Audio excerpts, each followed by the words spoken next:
Pencairan beasiswa tahap 2 ini insya Allah paling lambat kalau bukan Selasa atau Rabu. Berarti Selasa tanggal 7, paling lambat itu Rabu tanggal 8. Diusahakan itu tetap tidak menyeberang di November, tetap di Oktober untuk pencairan tahap 3-nya.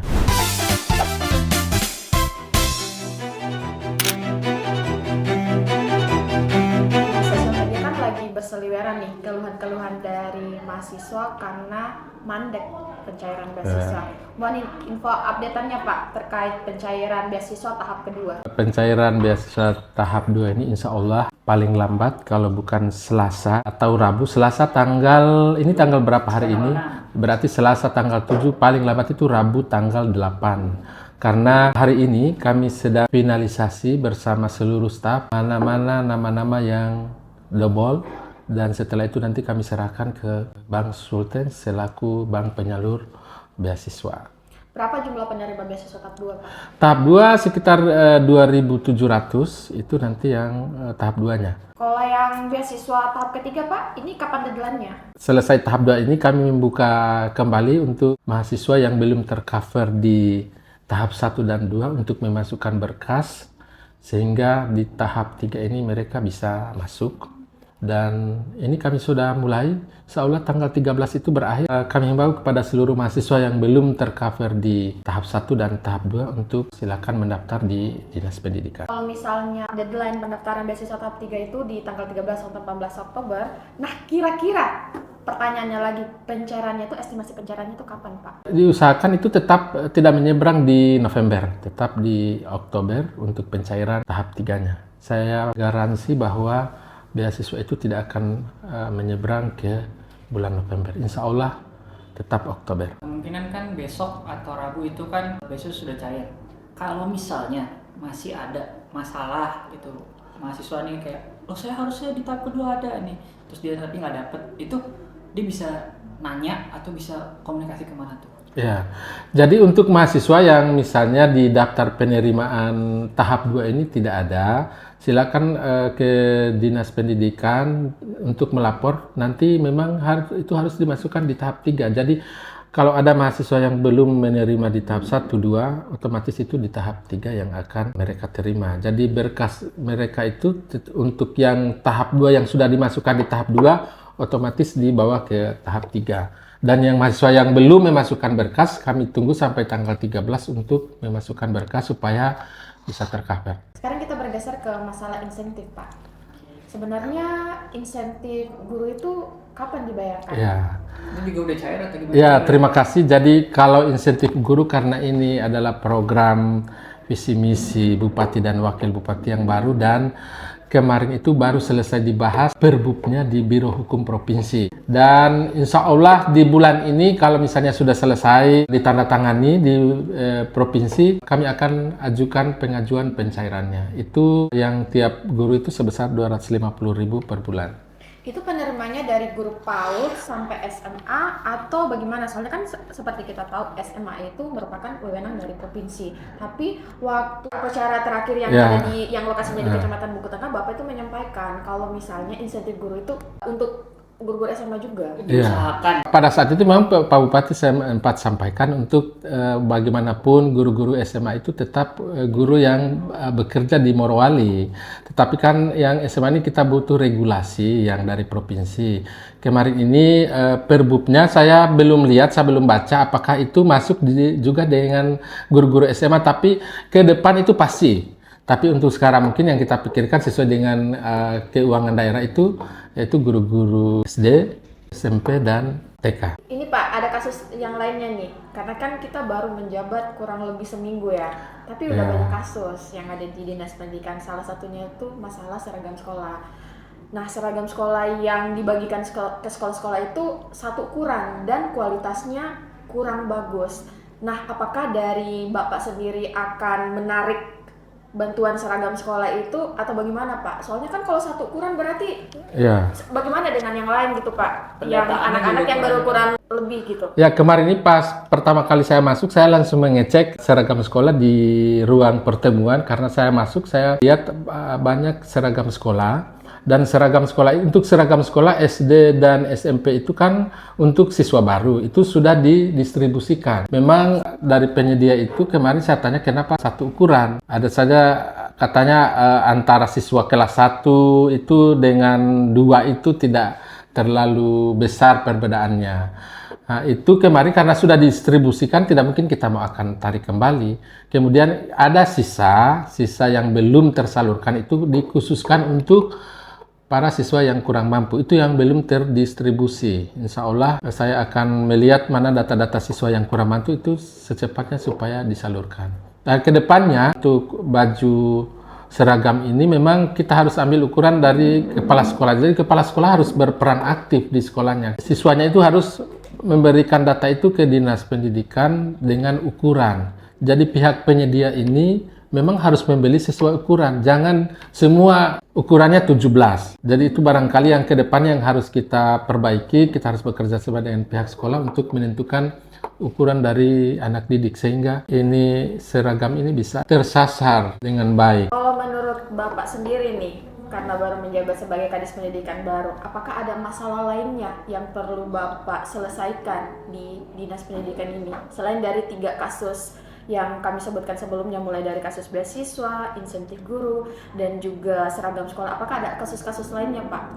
Ya kalau saya melihat ya, kalau kasus saya pikir banyak kasus yang harus diperbaiki. Seiring dengan berjalannya waktu kita akan termasuk pelayanan mungkin yang mungkin nanti kita akan perbaiki supaya ketika ada guru-guru kita yang dari jauh dari Witaponda atau dari kepulauan ketika berurusan di sini memang harus selesai tuntas, tidak berhari-hari.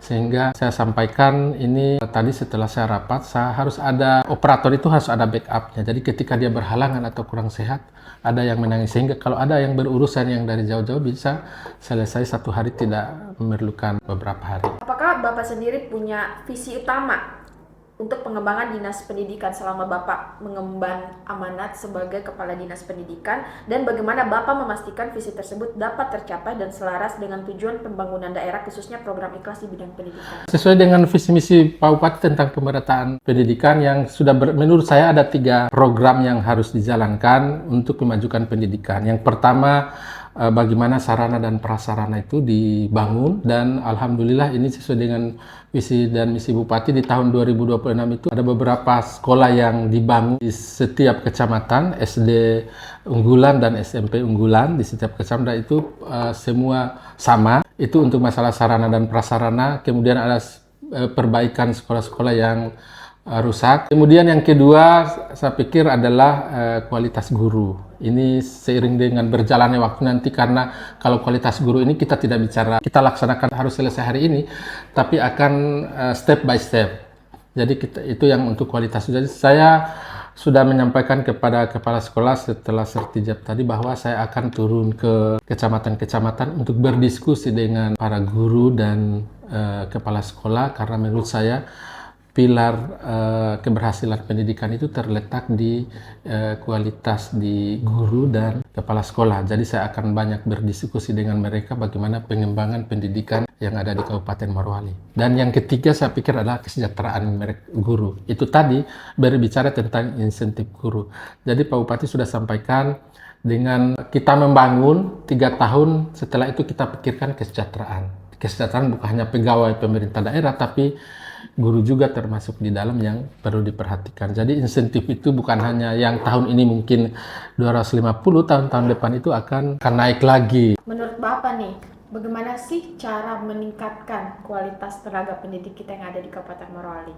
Ini yang saya lihat ini memang teknologi, mereka juga harus menguasai teknologi karena sekarang ini musim teknologi, jadi memang harus banyak harus ada program pelatihan yang ada di dinas yang dilaksanakan oleh dinas untuk meningkatkan kualitas guru ini.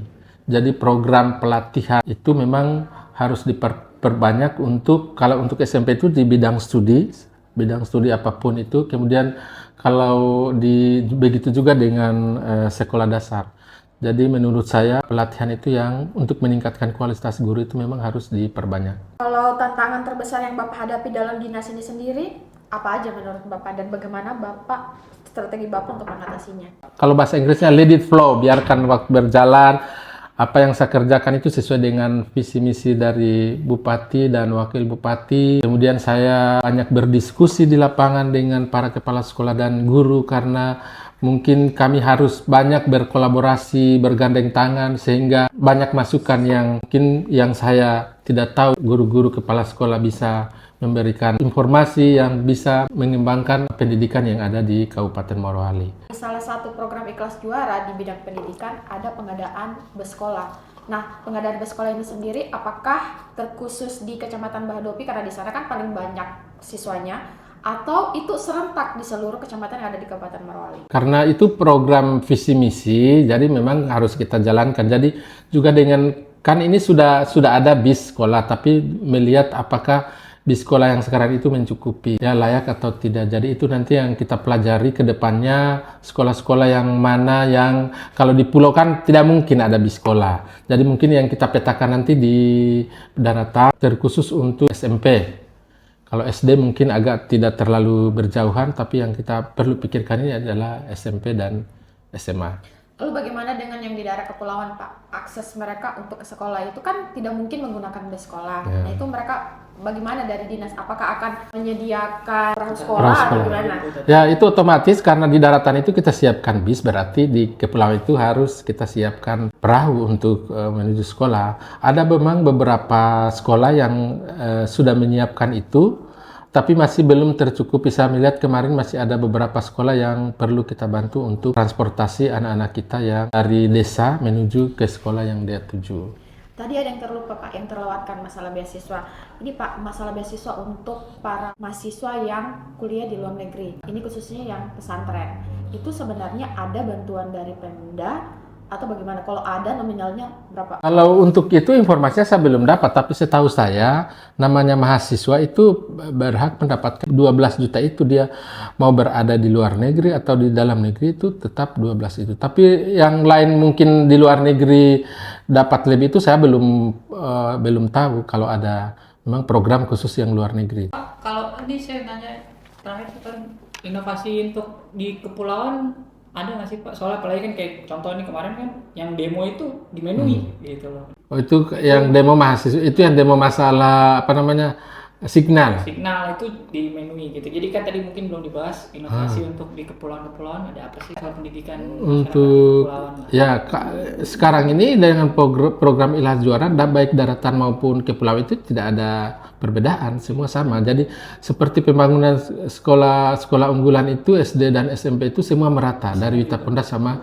Menui Kepulauan, semua sama. Tipe gedungnya semua sama. Ya, jadi himbauan saya kepada adik-adik mahasiswa dan mahasiswi, belajar yang rajin, pergunakan bantuan beasiswa yang diberikan oleh pemerintah daerah untuk belajar, menuntut ilmu sehingga ilmu itu bisa dipergunakan untuk mengembangkan pendidikan yang ada di Kabupaten Morowali. Mari sukseskan beasiswa ini dengan belajar yang rajin, tuntutlah ilmu setinggi mungkin sehingga bisa membanggakan orang tua, agama, bangsa, dan negara.